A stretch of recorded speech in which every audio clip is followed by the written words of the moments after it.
I never imagined 3 random numbers on a phone screen could turn a retired sheriff into the last line of defense for his own daughter. At first it looked like nothing. A stray text. A typo maybe. But those 3 digits meant only one thing to me, and by the time the night was over, an entire family's secrets would be sitting in a police report. My phone buzzed at exactly 2:03 in the morning. 1 vibration. No ringtone. No name on the screen. Just a text. 819. 3 characters. That was all. For a second the whole room went still. My old grandfather clock kept ticking out in the hallway, but I couldn't hear it anymore. My eyes were locked on those numbers like they'd reached through the glass and grabbed me by the throat. Most people would have assumed it was a wrong number. Spam. A pocket dial. I knew better. My name is Harold Bennett. I'm 68 years old and I spent 32 years wearing a sheriff's badge in Cobb County, Georgia. In those 3 decades, I answered more emergency calls than I could ever count. Some came through dispatch. Some came through a scared voice on a landline. Some came through silence. This one came through 3 digits I'd hoped my daughter would never have to send. I didn't call her back. I didn't text a question. There was no hesitation. My feet hit the hardwood floor before my brain had even finished waking up. I pulled on jeans and the same old brown jacket I'd worn for years. My emergency kit still sat in the front closet where it always had. Next to it, a small lockbox with a pistol I legally owned and prayed I'd never need. I checked it, locked it into its travel case, grabbed the flashlight and headed for the garage. By 2:06, my truck was rolling down the empty streets of Marietta. The roads were dead quiet. Streetlights slid across the hood as I pushed the accelerator harder than I normally would. I wasn't speeding out of anger. I was speeding because every minute counted. That code hadn't come out of nowhere. My daughter Claire and I built it almost 15 years earlier. She'd been 19 then, a freshman at the University of Georgia. One weekend she called me after walking back to her apartment alone at night. Nothing had actually happened to her. But the fear in my little girl's voice never left me. The next weekend I drove up to see her. We sat in a diner over pancakes and I slid a folded napkin across the table. If you're ever in real trouble, I told her, and someone's watching your phone, she nodded slowly. You send me these numbers, I wrote them down. 8. 1. 9. She frowned. What do they mean? They don't have to mean anything. Then why these? Because nobody would ever guess them. She laughed. You really think something like that's gonna happen to me? I looked her dead in the eyes.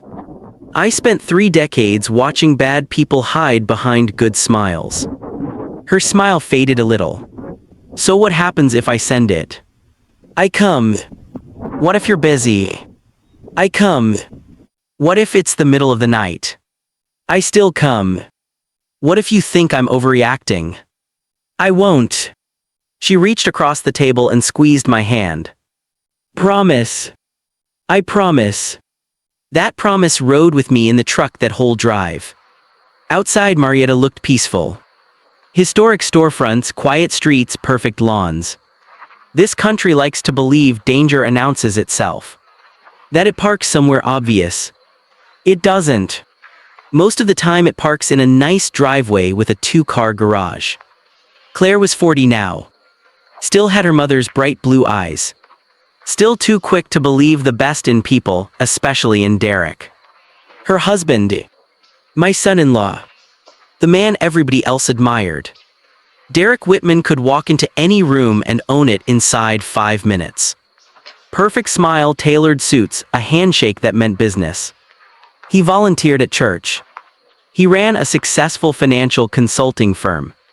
He never forgot a birthday, always held the door, always knew exactly the right thing to say. Neighbors loved him. Clients trusted him. Even waitresses complimented his manners. Everybody thought my daughter had married a prince. Everybody except me. People assume fathers just don't like their daughters' husbands out of jealousy. That wasn't it. I wanted Claire to marry someone who loved her more than I did. I just never believed Derek loved anyone except himself. The signs weren't dramatic. They were small. But small things become big things if you've spent a career learning how to watch people. Derek would answer questions people asked Claire directly. Oh, Claire doesn't really like seafood, she hadn't said a word. We've decided we're skipping Christmas this year, she hadn't spoken either. I think Claire's just tired, she was sitting right there. One sentence at a time, he became her voice. Then the smaller changes started. Claire stopped wearing bright colors. She quit seeing her college friends. Our weekly phone calls became monthly. Then every couple of months. Whenever I called the house, Derek always answered first. Hey Harold, Claire's in the shower, she's napping, she's running errands, I'll tell her you called. Sometimes she called back. Sometimes she didn't. I never pushed. Controlling men love a fight. I wasn't going to hand him one. Instead, every Sunday at exactly 6 o'clock I called. Whether she picked up or not. Every birthday, every holiday, every anniversary of her mother's passing, I sent a card. No lectures. No criticism. Just one line. Love you. I'm here whenever you need me. After my wife Margaret died of pancreatic cancer 8 years ago, Claire leaned on Derek harder than ever. Grief hollows out a person. It leaves empty rooms inside your heart.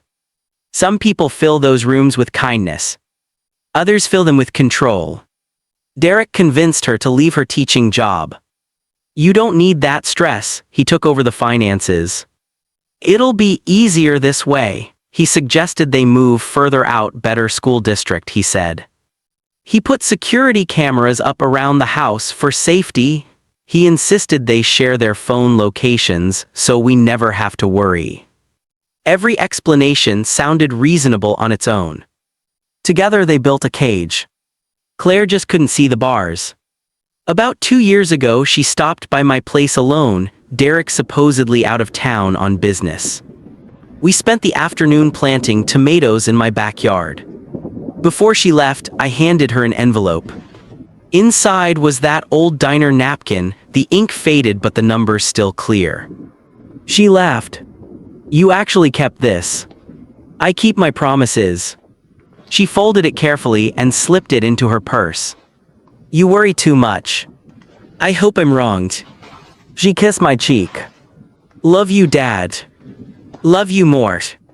I watched her SUV disappear around the corner.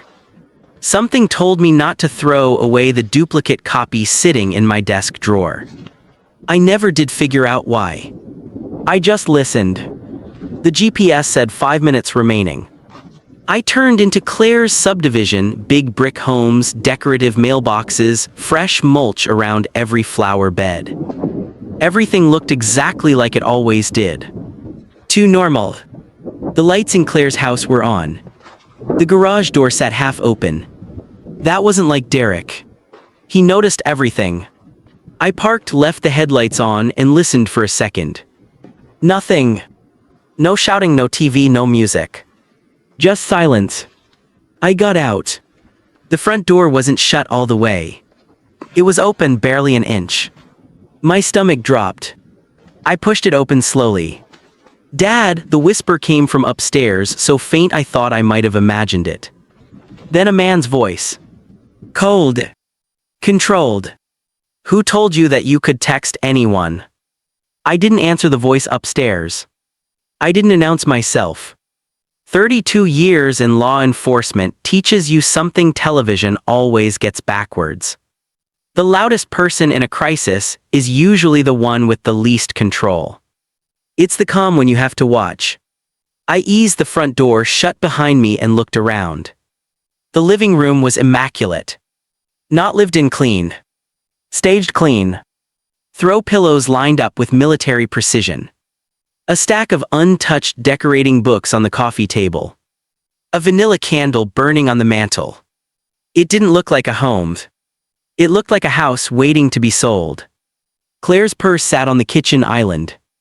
No keys. Her phone charger was plugged into the wall, no phone attached. That tightened the knot already sitting in my stomach. I pulled out my own phone and quietly texted a former deputy of mine, now a night sergeant with Marietta PD. Welfare check. Possible domestic control situation. Arriving now. Send units quiet. I hit send. Then I went up the stairs. Derek stood in the hallway in sweatpants and a gray t-shirt, like I'd just interrupted a normal Tuesday night. His face barely reacted when he saw me. If anything, he looked annoyed. Harold, his voice stayed level. What are you doing here? Where's Claire? She's upset. I'll ask again. He crossed his arms. This is between me and my wife. Behind him I heard something. A muffled sob. Then Claire's voice, barely audible. Dad. Derek glanced back toward the bedroom. She's emotional. So am I. Neither of us moved for a long 3 seconds. Then he smiled, not warm, calculated. I think you're making this into something it isn't. I'd heard that exact sentence hundreds of times from dozens of men across dozens of interview tables. Different names, different jobs, different neighborhoods. Always the same script. You're overreacting. Long before Derek came into her life, Claire had been the easiest kid in the world to raise. Not perfect, no kid is, but she had a heart that believed people deserved second chances. She rescued injured birds. She cried when elderly neighbors moved away. She volunteered at the animal shelter through high school. When Margaret got diagnosed, Claire drove 2 hours every weekend just to sit beside her mother during chemo. After Margaret died, something in Claire shifted. Not dramatically. Quietly. Grief carves out empty rooms inside people. Sometimes the wrong person moves in. Derek showed up less than a year later. And honestly, I liked him at first. He brought Claire flowers. Remembered my birthday. Shook my hand firmly and called me sir.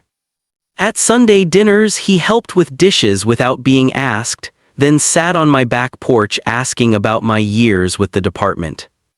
He listened carefully. Too carefully. Looking back, I don't think he admired me. I think he was studying me. Claire called after their third date. Dad, you sound happy. I think I met someone special. You've said that before. This feels different. I smiled into the phone. Then I hope you're right. She laughed. You're not gonna grill him. I'm retired. So that's a no. No. I learned something after we lost your mom. What? Life's too short to decide someone's future before they've earned the chance to show you who they are. She went quiet. I love you. I know. I meant every word. Derek hadn't earned my suspicion yet. The engagement came 8 months later. Fast. Faster than I liked. But Claire was 37. She didn't need my permission. She needed my support. So I gave it. Paid for part of the wedding. Walked her down the aisle. Held it together right up until the father-daughter dance. It was only afterward that the small things started scratching at the back of my mind. The honeymoon photos went up online. Every single one, Derek smiling straight into the camera. Claire smiling too, but always looking at him like she was waiting on approval. I told myself I was imagining it. Then Thanksgiving came. Claire reached for another dinner roll. Derek laughed. You've already had enough carbs today. Everyone chuckled, even Claire. She quietly put the roll back down. Nobody noticed except me. At Christmas, Claire started telling her cousin about a part-time teaching job she was considering. Derek cut in. We've talked about this. Claire stopped mid-sentence. He smiled around the room. We're focusing on family right now. Everyone nodded like it made perfect sense. Later, I asked her privately if she still wanted to teach. Oh, she looked surprised like nobody had asked in a long time. I don't know. That answer bothered me more than a flat no would have. She used to know exactly what she wanted. Then the phone calls changed. For years, Claire and I talked every Sunday evening. After the wedding, those calls got shorter. Not because she loved me less, because she sounded careful. Dad, I can't talk long. Dad, Derek needs me. Dad, maybe next week. Sometimes I'd hear his voice drifting in the background. Never yelling. Just present. Always present. About a year and a half into the marriage, I stopped by unannounced with homemade chicken soup after Claire mentioned she had the flu. Derek answered the door. Oh, no smile. She's sleeping. I'll leave the soup. I'll make sure she gets it. I'll take it to her myself. No need. For a second, neither of us let go of the container. Finally, he pulled it inside. Claire texted me an hour later. Thanks for the soup, nothing else. No love you, no heart emoji. Just those 3 words. Something felt wrong. I couldn't prove a thing. So I started reading everything I could find on coercive control. Not because I had a name for what Derek was doing, because I needed one. The descriptions chilled me. Isolation. Financial dependence. Constant monitoring. Making the victim question her own memory. Always charming in public. Never a bruise. Never a broken bone. Just a broken sense of self. It fit Derek almost perfectly. I still had nothing but instinct, and instinct isn't enough to accuse a man of dismantling his wife from the inside out. So I changed how I played it. I stopped criticizing Derek entirely. Whenever Claire called, I just listened. Whenever she visited, I stopped asking, "Are you okay?" and started asking, "What made you smile this week?" Sometimes she'd answer. Sometimes she'd cry and not know why. Sometimes we'd just drink coffee in silence. Before she left every visit, I hugged her and said the same thing. You never need permission to come home. Every time, she held on a little tighter. One rainy Saturday, almost 2 years ago, she found that old emergency card again while helping me clean out my desk. You seriously kept both copies? I told you. I keep promises. She slipped it into her wallet. I'll never use it. I hope you never do. Then she looked at me strangely. Dad. Yes. If I ever did, I wouldn't have to explain. She held my gaze another second, then nodded. Neither of us knew that conversation would end up saving her life. Back in that hallway, Derek shifted his weight and put on another polite smile. You've upset her even more by showing up. I ignored him. Claire. Silence. Then softly, Dad. My phone. Derek answered before she could finish. She's lost phone privileges tonight. Phone privileges. Not for a kid. For a 40-year-old woman. That's all I needed to hear. Somewhere outside, faint sirens. Derek hadn't caught them yet. I had. And I knew we weren't going to be alone in that hallway much longer. You should leave, he said, voice low enough to stay out of the bedroom. You're upsetting my wife. I held his eyes.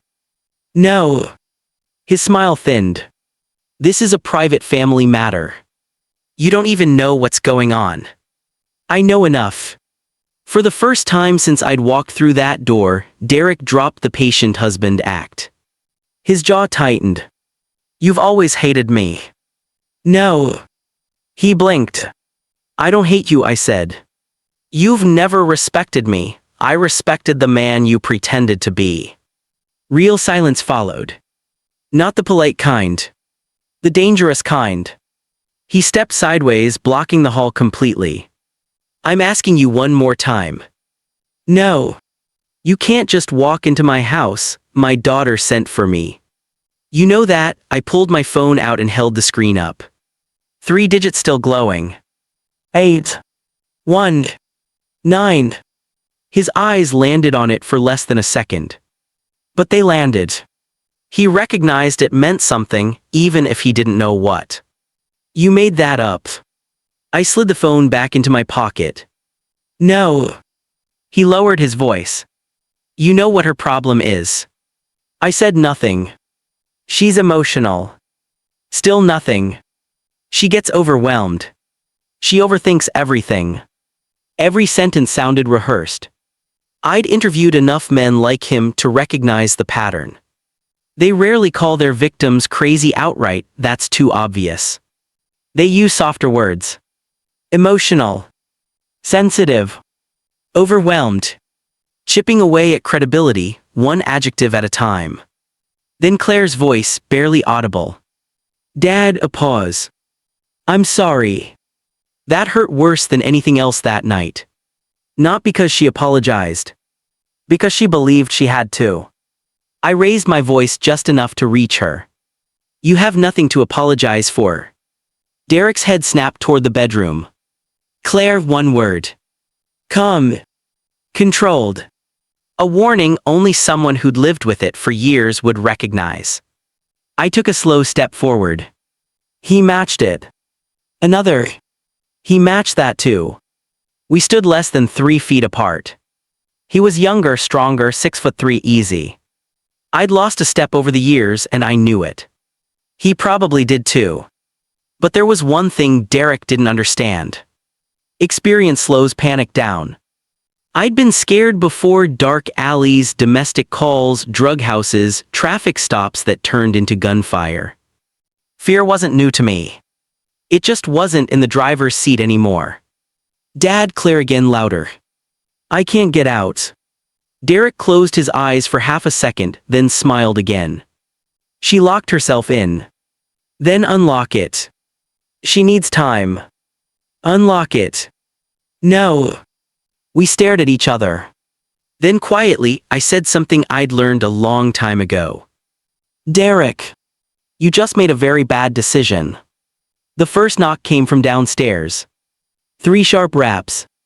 Professional, not frantic. Derek froze. Another knock. A voice. Marietta Police Department. He looked at me. I looked back. His confidence cracked just slightly. What did you do? I asked for a welfare check. You called the police. I texted them. His whole face changed. For the first time all night, he looked uncertain. The officers came up after Derek unlocked the front door. A sergeant led 2 patrol officers behind him. He recognized me instantly. Evening Sheriff Bennett. Retired a long time ago. He nodded once. Still. Derek stepped forward before anyone else could speak. Officer, this is just a misunderstanding. The sergeant didn't even look at him. He asked me one question instead. Where's your daughter? 2nd bedroom. He nodded to one of the officers. Check on her. Derek tried to intercept. My wife wants privacy. The officer kept walking. Derek reached for his arm. Mistake. Not aggressive. Just enough. The second officer stepped between them instantly. Sir. Derek raised both hands. I was only. I know you think this is bigger than it is, the officer said and kept moving. The bedroom door opened. Claire stepped into the hallway and I almost didn't recognize her. Not because she'd been hit, she hadn't. No black eye, no split lip, nothing visible. That's what makes coercive control so dangerous. The damage never shows up where a camera can see it. Her shoulders curled inward. She wouldn't make eye contact. One sock on, one foot bare. Hands trembling. An officer asked gently, "Ma'am, are you hurt?" She hesitated, glanced at Derek for half a second. Just half a second. But I saw it. Years of habit. Years of conditioning. The officer noticed too, and repositioned himself so Derek was out of her line of sight. "Ma'am, are you hurt?" Another pause.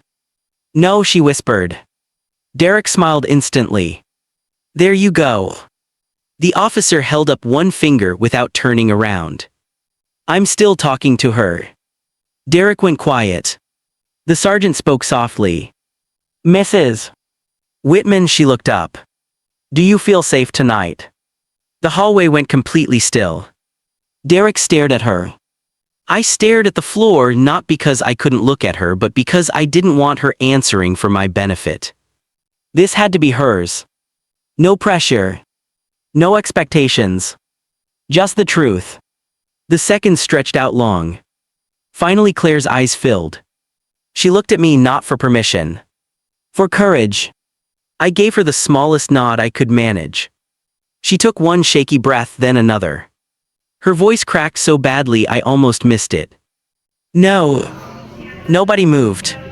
Nobody spoke. Then she said something I will carry with me for the rest of my life. I haven't felt safe in a very long time. Derek spun toward her. Claire. The sergeant stepped between them instantly. Sir, I wasn't talking to you, I know, but this is ridiculous, maybe. But you're gonna step downstairs with Officer Harris while we continue with your wife. My wife, right now, the sergeant said evenly, she's speaking for herself. Derek looked around the hallway like a man searching for an exit that no longer existed. Then his eyes found mine. No anger left in them. No confidence either. Just realization. The man he'd spent years isolating Claire from was the one person she'd trusted enough to call when it all finally came down. As the officers walked him downstairs, Claire took one unsteady step toward me, then another. She stopped inches away. I'm sorry, Dad. I wrapped my arms around her. You came. I held her tighter. I told you I would. She buried her face against my shoulder and cried the way she hadn't let herself cry in years.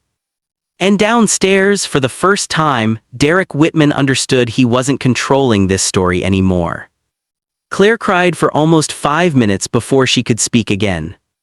Nobody rushed her. The officers had seen this before. So had I. When you spend years being told you're overreacting, being irrational, imagining things, the hardest sentence to say out loud isn't "help me." It's "this is really happening."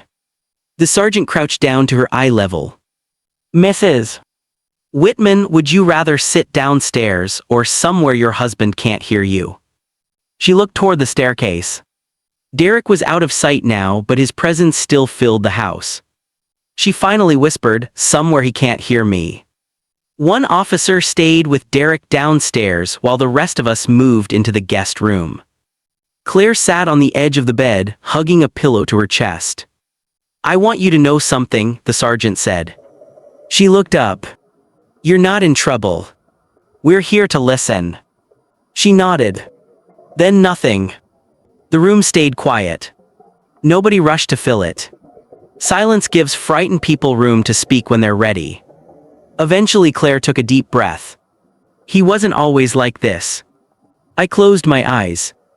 I'd expected exactly those words. Every abusive relationship starts with memories the victim is desperate to protect. It started small, she said, voice shaking. He joked about my clothes. Said yellow wasn't my color, a weak laugh. So I stopped wearing yellow, a pause. Then he said my best friend filled my head with negative ideas. So I stopped seeing her, she looked down at her hands. He said Dad worried too much, her shoulders sank. So I called less. Every sentence landed like another brick. None of them criminal on their own. Together they built a prison. Did he ever hit you? The sergeant asked gently. No, it came out fast, almost automatic. The sergeant nodded, no disappointment in it. He understood. People assume physical violence is the only kind that counts. It isn't, he continued. Did he ever stop you from leaving? Not exactly. What do you mean? He'd hide my keys, she swallowed. Or tell me I was too emotional to drive. Were you? No. Did you believe him? A long silence. Then she nodded. I did. I stared out the bedroom window at the backyard. A swing set stood under an old maple tree. My grandkids had spent dozens of afternoons out there, laughing, chasing each other. I remembered Derek pushing them on those swings while the neighbors smiled and waved. He always knew exactly when people were watching. Claire kept going. He wanted every password. Phone, email, bank, social media. Said married couples shouldn't keep secrets. The sergeant made a note. Did you have access to his? She gave a sad little smile. He said his work accounts were confidential. Nobody spoke. The hypocrisy didn't need commentary. Then came the money. I stopped teaching after Ethan was born. She looked embarrassed. It was supposed to be temporary. I remembered that conversation. Derek had insisted daycare cost more than her salary. Financially, it almost made sense. Emotionally, it slowly boxed her in. When I wanted to go back, she said bitterly, he said the kids needed me. When I looked at job listings, he'd remind me what daycare cost. When I said I'd work part-time, he said I didn't believe in family. Did you have your own bank account? The sergeant asked. No. One credit card. Whose name? My stomach turned before she even said it. His. Then Claire said something none of us expected. Last month, she hesitated, I found another account. The sergeant looked up. Another account. Only his name on it. How much? I don't know, she looked at me. But I recognized one of the deposits. What was it? My inheritance. The room went dead quiet. 8 years earlier, after Margaret passed, she'd left Claire a modest inheritance. Not enough to make her rich. Enough to give her a cushion. I'd watched Claire deposit it into what she believed was their joint savings. It hadn't stayed there. The sergeant's face hardened. Did you authorize that transfer? No. Did you know about it? No. At almost that exact moment, another officer knocked softly at the door. Sergeant, he stepped into the hall. I only caught pieces. Wallet, driver's license, locked desk drawer. He came back a minute later. Mrs. Whitman, we located your driver's license. She blinked. My wallet too. Yes. Where? He glanced at me briefly. Locked in a drawer in your husband's home office. Claire went pale. I've been looking for those for weeks. Weeks. Not hours. Weeks. Derek had convinced her she'd misplaced them. He'd even helped her search, comforted her, promised they'd turn up eventually. Instead, he'd hidden them himself. Control doesn't always shout. Sometimes it hands you a flashlight and helps you search for the thing it stole. We also found 3 cell phones, the officer added. Claire frowned. 3. He held one up. The one you're using now, and 2 older ones. I thought those were recycled. They weren't. Her breathing picked up. Would you recognize them? An officer asked. She nodded slowly. The blue one was mine. The black one was my old teaching phone. Derek had kept them. Nobody knew why yet. Then downstairs voices rose.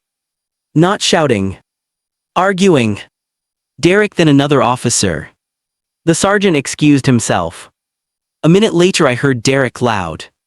She's unstable. I closed my eyes. There it was.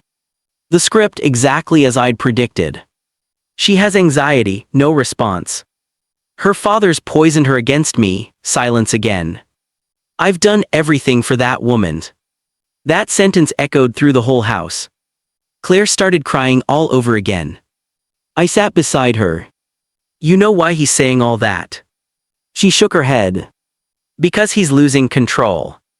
What if nobody believes me? I smiled sadly. They already do. How? Because the truth doesn't panic. About 20 minutes later, the sergeant came back, expression sharper now. Focused. Mrs. Whitman, she straightened up.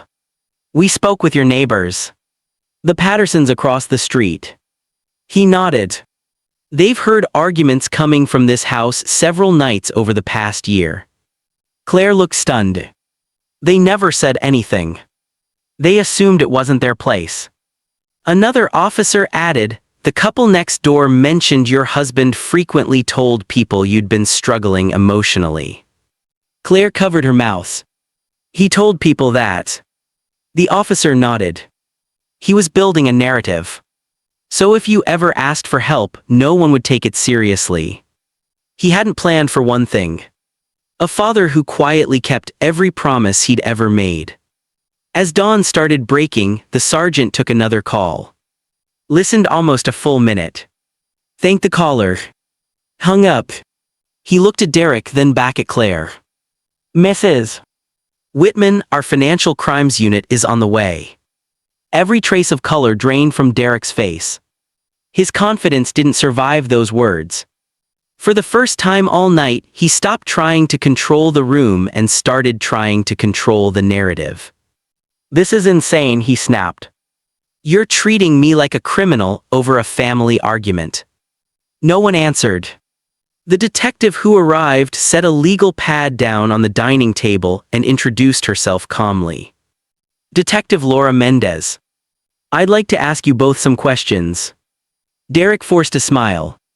"Absolutely. I have nothing to hide." I'd heard that line 1,000 times over my career. People who genuinely have nothing to hide rarely feel the need to say it out loud. Claire stayed upstairs with a victim advocate while Detective Mendez interviewed Derek first. That surprised me, even after everything I'd seen. But I understood the strategy. Sometimes the fastest way to expose a liar is to let him keep talking. And he talked. Claire was forgetful. Claire misplaced things. Claire got depressed after her mother died. Claire refused to manage money, insisted he handle everything. Claire imagined people were against her. He painted himself as the exhausted husband trying to hold a marriage together. Polished. Confident. Almost convincing. Almost. Then Detective Mendez asked one simple question. If your wife misplaced her license, why was it locked inside a desk drawer only you had access to? The room went dead silent. Derek blinked. I don't know. You don't know how her ID ended up locked in a drawer only you could open. I must have picked it up somewhere. I don't remember. She wrote something down. Didn't argue. Didn't raise her voice. Just another note. Sometimes silence is the sharpest tool in an interview room. An hour later, Claire sat across from the detective. I stayed outside. That wasn't easy. Every instinct told me to be in that room protecting her. But she wasn't a little girl anymore. She needed the space to tell her own story without me filling it for her. When she finally came out 90 minutes later, she looked exhausted. But something had shifted. Her shoulders weren't curled inward anymore. Still heavy. Still tired. But straighter. She hugged me. I told them everything. I'm proud of you. I was scared. I know. I kept thinking maybe I was exaggerating. I looked her in the eyes gently. People who have been manipulated question themselves. That's what it's designed to do. She nodded slowly. I did. The weeks that followed became a blur of lawyers, therapists, detectives, financial records, court filings, protective orders. The home Derek had spent years controlling suddenly became the center of an investigation. Every receipt mattered. Every transfer mattered. Every hidden account mattered. It turned out Derek hadn't just been controlling. He'd been quietly moving money for years. Some out of joint accounts. Some from investment funds Claire believed were untouched. Even her inheritance had been shuffled through a chain of transfers he assumed no one would ever look at closely. He'd counted on one thing. Silence. Silence protects men like Derek. Until it doesn't. One afternoon, Claire and I sat outside my favorite diner, the same one where we'd invented 819 all those years ago. She stirred her coffee without drinking it. I keep thinking about Mom. So do I. What would she say if she were here? I smiled sadly. Something kinder than what I'd say. Claire actually laughed, a real one for the first time in weeks. I miss her. So do I. Another quiet moment. Then she looked at me. Dad. Yeah. Why didn't you ever try to make me leave him? Honest question. I took my time answering. Because if I demanded you choose, you would have chosen him. She looked surprised. You're probably right. I couldn't fight Derek by becoming just another person trying to control your life. She wiped away a tear. So what did you do? I kept the porch light on. She frowned. What's that mean? I made sure you always knew where home was. Claire started therapy twice a week. The first month was brutal. Some days she'd call crying because she'd remembered another small thing Derek had convinced her was normal. Other days she apologized for things that were never her fault. I'm sorry I stopped calling. You don't owe me an apology. I'm sorry I believed him. You survived. I'm sorry Claire, she stopped. You don't have to apologize for surviving. Silence. Then quietly, I don't know who I am anymore. You will. How? One honest day at a time. About 3 months later, she applied to go back into teaching. She worried nobody would hire her after such a long gap. Worried she'd forgotten how. Worried she wasn't confident enough anymore. You've taught before. That was years ago. So what if you've changed? She laughed. I hope you have. What if I'm not good enough? I leaned across the table. You know who wins if you keep believing that. She didn't answer. Derek. She looked down. Then slowly she filled out the application. The grandkids adjusted faster than anyone expected. Kids understand safety before adults usually catch up. One Saturday, my grandson Ethan was helping me change oil in the old pickup. Halfway through he asked quietly, Grandpa. Yeah. Mom smiles more now. I swallowed hard. I noticed. I like it. So do I. He tightened a bolt with more concentration than it needed. Dad doesn't smile much. I chose my words carefully. Sometimes grown-ups make choices that hurt other people. Is he bad? No. He made some really bad choices. Ethan thought about that. I don't want to make those. You won't. How do you know? Because you're asking the question. The divorce dragged on for months. Derek fought all of it: property, custody, money, reputation. He claimed everyone had misunderstood him. Claimed Claire's father had manipulated the whole situation. Hired expensive attorneys. Filed motion after motion.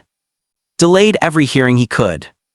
But facts don't stop being true just because they're inconvenient. Eventually, the court issued temporary financial protections while investigators kept digging. Claire wasn't celebrating. Neither was I. One evening she admitted something that surprised me. I don't hate him anymore. I looked up from my coffee. No. She shook her head. I'm angry. Mostly I just feel sad. Why? Because I spent years trying to earn love from someone who only ever wanted control. I reached across the table and took her hand. Real love doesn't need permission. She smiled through tears. You always know what to say. No. I just had a really good teacher. Mom. I nodded. She taught me love isn't measured by how tightly you hold on to someone. I paused. It's measured by whether they always know they can come home. Claire stood, walked around the table, and wrapped her arms around me. Thank you for keeping your promise. I held her close. I never stopped being your dad. And I never stopped needing one. The following Sunday, right before leaving, she turned around in my doorway. Dad. Yes. Can the kids and I come for dinner every Sunday again? You never stopped having a seat at my table. She laughed free and easy for the first time in years. Almost a full year passed before life started feeling ordinary again. Not the old ordinary, that version was gone. This was something quieter. Healthier. More honest. Claire got a teaching position at a public elementary school just outside Marietta. Not the classroom she'd left years before, but she didn't want to go backward. She wanted to move forward. On her first morning, she called before the bell rang. "Dad. You nervous?" "A little." "Good. Good. It means you still care." A pause. "I missed this." "What?" "Feeling like myself." I leaned back in my porch chair. "I missed her too." A long pause.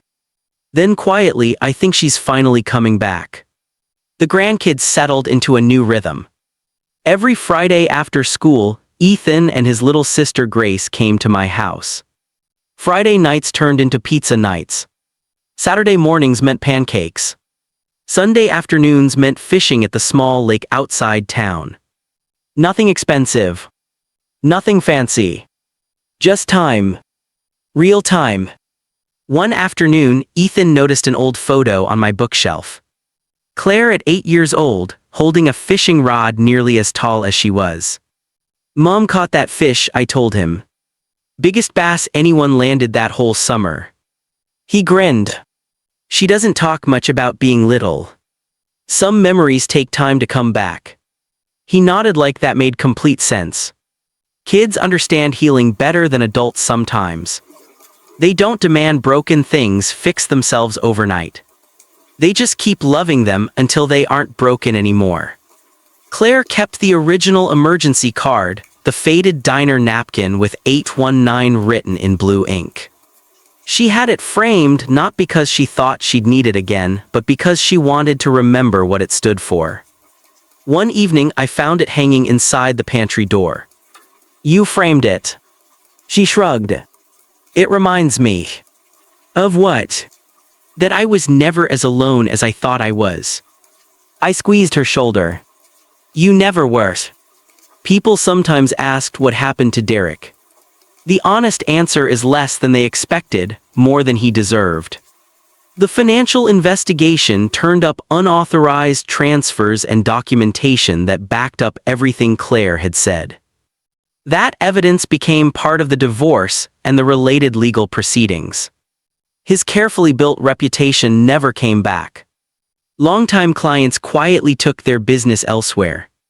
Friends who once admired him started keeping their distance. His church stopped inviting him to leadership meetings not because of gossip, but because trust, once it breaks, rarely grows back the way it was. Claire asked me once if I thought that was justice. I thought about it before answering. "No." "Then what is?" "Justice is you sleeping through the night again." She stared at me. "Justice is hearing you laugh with your kids." Another pause. "Justice is watching you make your own decisions." "And everything else." I shrugged. "That's just consequences."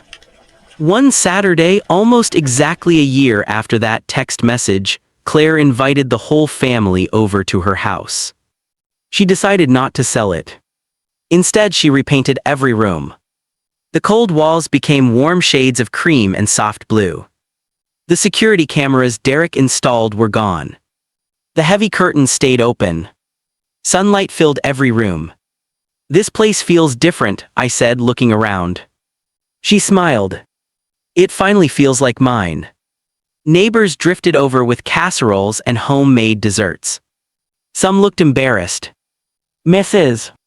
Patterson from across the street pulled Claire aside. "I'm sorry." Claire looked confused. "For what?" I noticed things, her eyes filled. I told myself it wasn't my business. Claire hugged her. "You didn't know." "I should have asked." "You asked today." Sometimes forgiveness starts with a single honest conversation. Later that afternoon, Ethan disappeared into the garage and came back holding an old tackle box. "Grandpa, I found this." Inside were old photographs, fishing lures, and one folded piece of paper. Claire unfolded it. Another copy of the emergency code, in my handwriting. She laughed through tears. You hid one in the tackle box. I hid them everywhere. She shook her head. You really thought of everything. No. I just knew life could surprise us. Ethan looked between us confused. Grandpa, why did Mom have a secret code? Claire looked at me. I nodded. She knelt beside her son. Because sometimes, she said softly, everyone needs one person they know will come. Ethan thought about it for a long moment, then smiled. If I ever need help. You call me, Claire said. He looked at me. Always, I said. That evening, after everyone left, Claire and I sat on the back porch watching fireflies drift across the yard. The same porch where Margaret and I used to sit on summer nights talking about the future. Claire leaned her head against my shoulder. I used to think being strong meant handling everything alone. It doesn't. I know that now, she smiled. Being strong is knowing who you can trust. I looked out across the yard. I spent years wondering if I should have done more. She shook her head immediately. No. I still wonder. She reached for my hand. You never stopped loving me. I swallowed hard. No. You never tried to control me. No.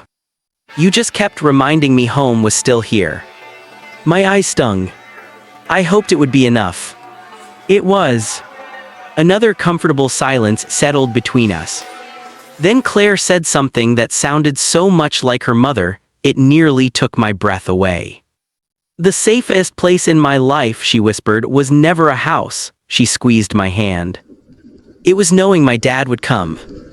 I looked up at the dark Georgia sky, and for the first time in longer than I could remember, I felt completely at peace. Sometimes justice isn't decided in a courtroom. It's decided by the choices we make. This was cold verdict.